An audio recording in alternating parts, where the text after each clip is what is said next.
বিয়ের পর একটা মেয়ের ব্যক্তিগত স্বাধীনতা থাকা কতটা ইম্পর্টেন্ট?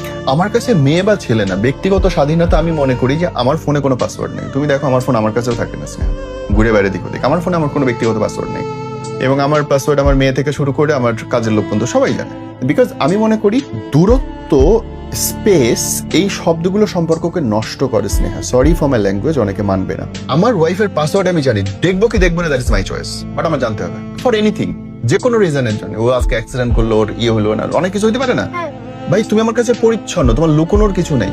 কি লুকাবে একটা মানুষের সঙ্গে? ভাই কাপড় চাটের সময় আছি বছরের পর বছর, ওর কাছে আমি কি লুকাবো? না, আমি ফোনে পাসওয়ার্ড দিয়ে কি লুকাবো? নিশ্চয়ই কারোর সাথে আমার বাজে সম্পর্ক আছে, এটা লুকাবো আমি? সেটা তো হইতে পারবে না শোনা। এটা একটা বৈবাহিক সম্পর্ক, পবিত্র সম্পর্ক। সো স্পেসের নামে তুমি কোনো কিছু লুকাতে পারবে না। তোমাকে সব পরিপূর্ণ রাইটস দিতে হবে। সেই লোকটার ব্যক্তিত্ব দেখতে চায় কি চায় না।